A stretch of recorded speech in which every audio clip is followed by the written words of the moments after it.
오늘 본문은 이 예루살렘 교회의 박해가 시작된 이후의 이야기입니다. 5장 17절에 보시면 대제사장과 그와 함께 있는 사람 즉 사두개인들의 당파가 마음에 시기가 가득하여 일어나서 사도들을 잡아 옥에 가두었다 그랬습니다. 이제 예수님이 죽고 예수님의 복음이 전파되자 이 유대인들이 발악을 하기 시작한 것입니다. 가두었을 뿐만 아니라 죽이려고 했습니다. 33절에 보시면 크게 노하여 사도들을 없이 하고자 할세. 이제 이 사도들은 목숨이 위태로운 상황에 이르렀습니다. 여러분 같으면 어떻게 하시겠어요? 예수를 믿는데 뭐 이렇게 별 말 없다가 이제 교회 가면은 너 회사 그만둬야 된다 그러고, 너 예수 믿으려면은 나랑 그만 만나야 된다 그러고, 여러분들이 손해 나는 일이 생기면 여러분들은 어떤 일을 선택하시겠습니까? 오늘 사도들의 선택을 볼까요? 사도들의 선택 29절입니다. 사람보다 하나님께 순종하는 것이 마땅하니라. 사도들은 하나님의 뜻에 순종하는 길로 우리가 죽는 한이 있어도 예수를 부인하지 않겠다라고 말합니다. 그리고 32절 끝에 보면 뭐라고 합니까? 우리는 이 일의 증인이다. 우리는 예수님이 하나님의 아들이고 하나님이 다시 살리신 것에 대한 증인이다 라고 얘기하는 겁니다. 이거는 유대인들의 뜻에 정면으로 반박하는 거죠. 유대인들은 너희들 이제 예수를 전하지 마라. 예수 전하면 너희들 죽는다. 지금 이렇게 최후 통첩을 하고 있는데 이 제자들은 그냥 서로 이렇게 맞달려오는 충돌 직전의 열차처럼 그래 죽일 테면 죽여봐라. 우리는 하나님의 뜻대로 순종하는 것이 더 옳고 예수님이 살아나신 것이 내가 예수님의 증인이다 라고 얘기하고 있는 것입니다. 어떻게 됐을까요? 유대인들은 군대도 있고 힘도 있고 사도들은 아무것도 없습니다. 근데 유대인들은 사도들을 죽이려고 하고 사도들은 죽이라고 합니다. 그러면 사도들은 죽었을까요? 망했을까요? 놀라운 일이 일어났습니다. 34절에 보니까 가말리엘이라는 바리새인이 있었어요. 이 가말리엘이라는 바리새인이 유대인들을 막아 세웁니다. 뭐라고 합니까? 우리가 이 일에 조심하자. 우리가 조심하자.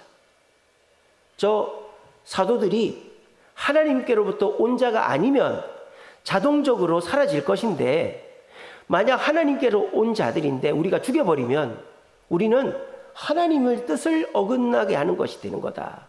그러니까 우리가 조심하자. 하나님을 대적할까 한다. 이렇게 얘기를 하는 거예요. 예상 외의 일이 일어났습니다.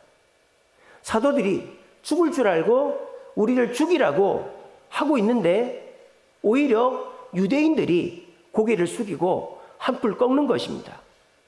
이뿐 아닙니다. 이 유대인들만 이렇게 하는 게 아니라 사도들이 이 유대인들 앞에서 복음을 전했어요. 많은 유대인들 앞에서. 그랬더니 그 유대인들이 뭐라고 하는 줄 압니까? 사도행전 2장 37절에 그들이 이 말을 듣고 마음에 찔려 베드로와 다른 사도들에게 물어 이르되 형제들아 우리가 어찌할꼬. 태도가 완전히 바뀌었죠. 형제들아 우리가 어찌할꼬. 예수님께서 복음 전하실 때에는 예수님께 돌을 던지고 예수님을 죽이려고 하던 유대인들이 그의 제자들이 이렇게 쌍심지를 키고 끝까지 예수님을 따르니까 이제 유대인들이 변화가 되게 된 것입니다. 누가 이긴 것입니까? 유대인들이 이겼습니까? 사도들이 이겼습니까? 얘기해 보세요. 누가 이겼죠? 사도들이 이겼습니다. 왜? 사도들은 예수의 길을 포기하지 않았기 때문입니다.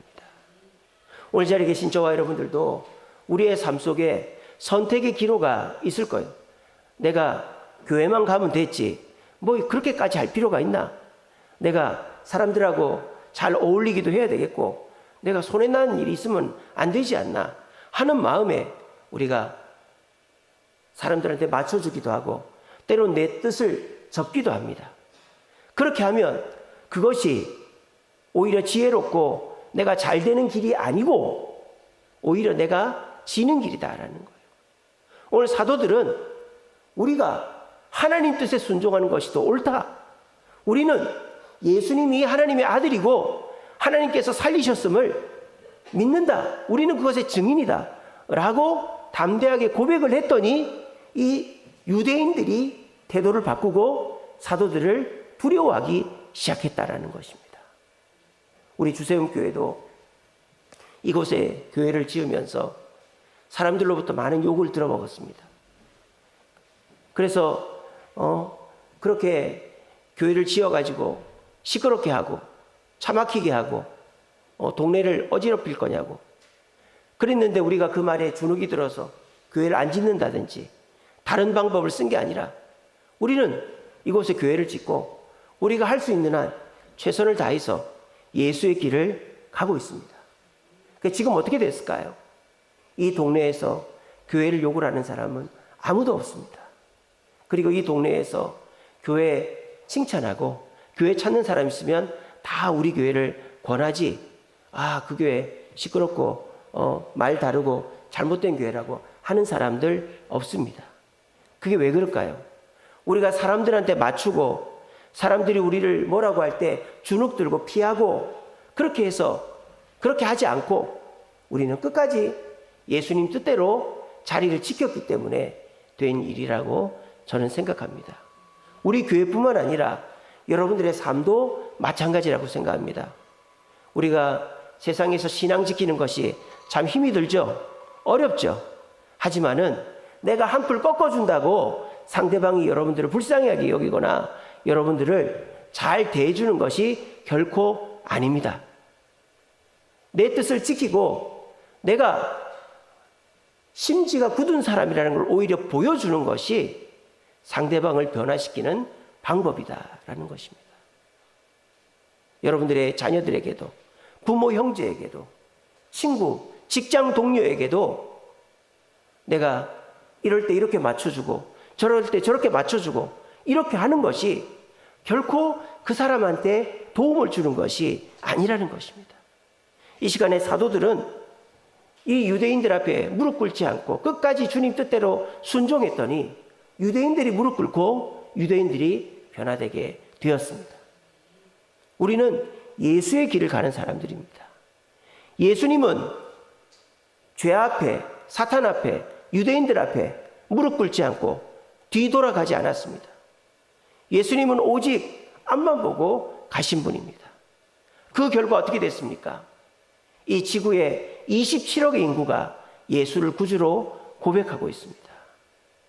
그런데 오늘 자리에 계신 저와 여러분들이 어려움이 있다고 사람들이 뭐라고 한다고 내 당장의 이익 때문에 내가 가던 길을 멈추거나 뒤를 돌아간다면 그것은 예수의 길을 가는 것이 아니고 인간의 길을 가는 것이고 그 끝에는 결코 우리에게 좋은 일이 없을 것입니다.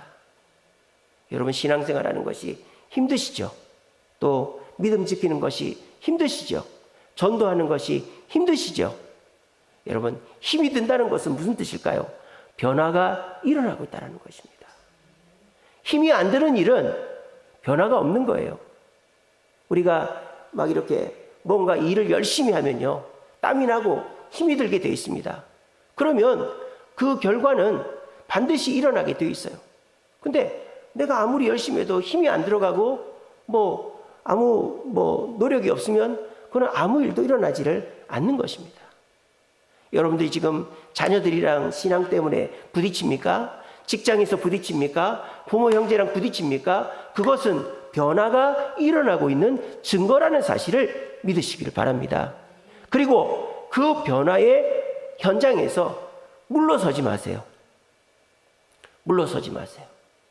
물론 예의 없이 한다든지 싸운다든지 폄하한다, 상대를 인신공격을 한다든지 그러면 안 되겠지만 점잖게 내가 가지고 있는 믿음과 신앙을 굽히지 마세요. 포기하지 마세요. 그러면 그 끝에는 결국 저와 여러분들이 승리하게 되는 줄로 믿으시기를 바랍니다. 그것이 예수의 길이고 우리가 승리하는 길입니다. 우리 이렇게 교회를 건축하고 열심히 전도하고 있습니다. 근데 생각맞지 사람이 오지 않고 또 우리가 이 교회를 유지하기가 참 쉽지가 않습니다. 그럼 사람들이 차선책을 생각하고 싶은 마음들이 들겠죠. 어떻게 하면 좀 더 편하게 갈 수 있을까? 어떻게 하면 이 위기를 극복할 수 있을까? 여러분, 우리가 이 위기를 극복하고 이 교회를 바르게 세우고 주님의 길을 가는 것은 다른 길은 없어요. 차선책은 없어요. 그냥 주님이 하라고 하는 대로 순종하면서 앞을 향해서 나아가는 것입니다. 그렇게 하면 우리의 끝에는 반드시 승리가 있는 것입니다. 우리가 6월 22일 날 설립주일에 우리 가족, 친지, 이웃들 초대하기로 그렇게 하고 있는데요. 쉽지 않죠. 지금까지 얘기해도 안 오고 왔다가 또 안 오고 그런 일이 반복이 되면 포기가 되게 됩니다. 여러분, 하지만 포기하지 마시고 이번 6월 22일 설립주일에도 꼭 자녀들에게, 부모, 형제에게, 지인들에게 예수 믿고 천국 가자고 권면해 보십시오. 이번에 안 나와도 포기하지 마시고 또 나한테 욕을 해도 나를 비난해도 포기하지 마시고 끝까지 예수의 길을 가십시오. 그러면 이 사도들처럼 그 끝에는 반드시 승리가 있을 것입니다. 우리 모두 이 사도들을 본받아서 예수의 길을 끝까지 가심으로 우리의 끝에서 승리를 맞이할 수 있는 저와 여러분들 되시기를 간절히 바랍니다. 말씀을 맺겠습니다. 일본 NHK라는 방송국에서 설문조사를 했어요. 만약에 당신이 종교를 가진다면 어떤 종교를 갖겠습니까? 일본 사람들한테. 그랬더니 일본 사람들 중에 36%가 기독교를 종교로 갖겠다. 그렇게 답을 했다고 합니다. 그러니까 일본 사람들한테는 이 교회, 기독교, 예수가 매력적인 종교라는 거죠. 근데 일본의 기독교의 현실은 어떤가? 일본 인구의 1%만 예수를 믿습니다. 이게 어떻게 된 일이죠? 그렇게 예수님을 매력적으로 생각하고 기독교를 좋아하는데 왜 교회 다니는 사람은 1%밖에 안 될까요? 예수의 길을 가지 않기 때문이죠. 예수님을 수단으로 삼기 때문입니다. 그런 얘기 있습니다. 일본 사람들은요, 태어나면 신사에 가고 결혼할 때는 교회에서 결혼하고 장례는 절에서 치른다, 이런 말이 있어요. 그러니까 일본 사람들은 종교를 자기가 유리한 대로, 자기 필요한 대로 선택해서 그렇게 다니는 거예요. 그러니까 그 종교가 주는 참된 만족과 기쁨을 누릴 수가 없는 거예요. 우리들도 우리가 예수를 믿기는 하는데 그 예수님을 수단으로 삼고 있지는 않은지 우리 자신을 돌아봤으면 좋겠습니다. 예수님을 통해서 내 소원을 응답받고 내 삶이 행복해지고 남들로부터 인정받고 싶어하는 그런 예수님을 나의 수단 삼을 때 우리는 예수의 길을 가는 게 아니라 예수님을 나의 도구화 시켜버리는 것입니다. 그럼 어떻게 될까요? 더 좋은 수단이 나타나면 수단을 바꿔버리는 것이죠. 예수님을 나의 도구로, 수단으로 삼는 사람은 아무리 기도해도 응답이 안 되고 교회 다녀도 기쁨이 없고 만족이 없으면 다른 방법으로 바꾸게 돼 있는 거예요. 그러면 예수의 길에서 벗어나게 돼 있다는 것입니다. 그렇게 되면 그 사람은 예수님이 주시는 승리를 경험할 수가 없다는 것입니다. 여러분, 예수님은 우리의 수단이 아니라 우리의 목표이신 줄로 믿으시기를 바랍니다. 목표란 무엇입니까? 목표는 변하지 않습니다. 수단은 변할 수 있죠. 내가 공장에서 일을 해서 돈을 벌든, 내가 누구를 가르쳐서 돈을 벌든, 장사를 해서 돈을 벌든, 수단은 여러 가지가 있을 수 있지만 돈을 벌어야 된다는 목표는 변할 수가 없는 것처럼 목표가 변하지는 않지 않습니까? 저와 여러분들에게 있어서 예수 그리스도는 내가 원하는 것을 들어주는 수단이 아니라 내 삶의 유일한 목표가 되어야 된다는 것입니다. 내가 닮아가야 될 목표, 내가 걸어가야 될 목표, 내 삶의 운명, 끝, 내 삶의 종착점이 예수가 되어야 된다는 것입니다. 그런 마음으로 예수를 믿을 때 우리는 당장의 응답이 안 되고 당장의 만족이 없고 당장의 어려움이 있어도 그거를 포기하지 않게 되죠. 끝까지 목표니까 내가 그거를 바라보고 가니까 목표를 향해 가게 되어 있습니다. 목표를 향해 가다 보면요, 결국은 그 목표가 이루어졌을 때 우리는 목표대로 승리하게 되어지는 것입니다. 오늘날 많은 성도들도 예수를 수단 삼는 사람들이 많아요. 그럼 어떻게 됩니까? 예수님께 기도해도 응답이 안 되니까 내 소원을 들어줄 다른 무언가를 의지하게 되어 있다라는 것입니다. 교회를 다니면서도 예수님께 기도하는 게 아니라 사람한테 부탁하고, 또 내가 이렇게 저렇게 머리 쓰고, 또 뭐 이렇게 저렇게 다른 방법을 동원해서 교회를 다니면서도 뭔가를 이루려고 하지, 예수님께 기도하는 방법 자체를 포기해버리는 사람들이 많습니다. 여러분, 우리에게 있어서 예수님은 내가 선택하고 말고 하는 분이 아니라 내가 오직 바라보고 쫓아가야 될 목표이시다라는 걸 기억하면 우리는 절대 곁길로 가지 않고 예수의 길을 끝까지 갈 수가 있습니다. 저도 제가 잘나고 대단한 건 없지만은 주님께서 저를 목사 삼으셨고 주님께서 이 교회를 맡기셨기에 내가 내 자리만 잘 지키면 주님이 나를 통하여 일하신다라는 믿음이 있습니다. 제가 잘나고 대단하고 그런 게 뭐가 있겠습니까? 그렇지만 나는 주님 앞에 내가 할 수 있는 것은 주님이 지키라고 하는 그 자리를 지키고 내가 최선을 다하는 것이 나의 삶의 목표이고 내가 해야 될 일이다. 저는 그렇게 생각합니다. 그렇게 생각하니까 어떤 장점이 있는 줄 아세요? 제가 흔들리질 않더라고요. 만약에 제가 좀 잘하고 좀 칭찬받고 좀 인정받으면 내가 잘하니까 칭찬받으니까 인정받으니까 이 자리에 있어도 되겠구나, 그런 생각을 하죠.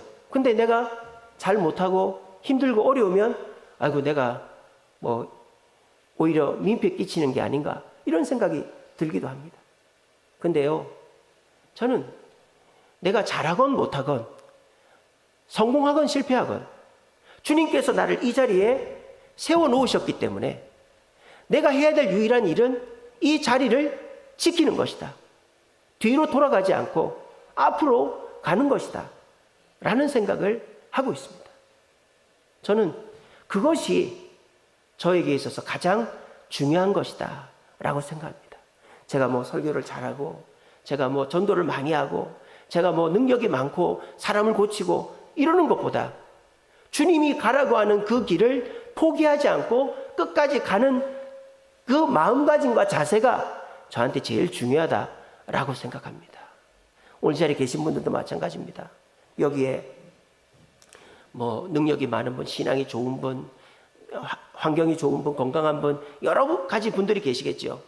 근데 우리 주님께서 가장 귀하게 보시는 분은 주님이 주신 그 길에 가만히 서서 그 길을 이탈하지 않는 분이다라고 저는 믿습니다. 오늘 이 자리에 계신 분들이 그런 분들이 되시기를 바랍니다. 사람들이 이쪽에서 부르고 이쪽이 낫다 그러고 그래도 움직이지 말고, 내가 잘하건 못하건 그래도 움직이지 말고, 나는 오직 주님이 나의 목표 되시기 때문에 주님이 가라는 대로 나는 가겠다, 그 마음으로 그 길을 가다 보면 결국 승리는 저와 여러분들에게 있다라는 것입니다. 세상 일도 그냥 이랬다 저랬다 하는 사람은 손에 잡는 게 아무것도 없지 않습니까? 근데 꾸준히 한 길을 한 직장에서 한 사람이랑 한 관계 속에서 꾸준히 그 길을 가는 사람이 결국 남는 것이 있어도 있지 않습니까? 우리 예수님은 여러분들에게 그런 걸 원하시지, 여러분들이 큰 능력이 있고 큰 대단하고 여러분들이 주님 앞에 큰 일을 하는 것을 바라지 않습니다. 지금 여러분들이 맡고 있는 그 가정, 직장, 교회의 사명, 그 자리에서 벗어나지 않고 그 길, 예수의 길을 끝까지 가는 것을 우리 주님은 원하십니다. 그 사실을 우리 이 시간에 깨달으시고 굳게 믿으시고 예수님을 수단 삼지 말고 내가 원하는 것을 얻는 수단으로 예수님을 삼지 말고 예수님이 나의 목표 되신다. 나는 예수님만 바라보고 똑바로 걸어간다. 그 사실 가운데서 예수님을 향해서 똑바로 걸어가심으로 우리 모두가 예수의 길을 걸어서 그 끝에 주님의 승리를 경험하는 저와 여러분들 되시기를 간절히 바랍니다.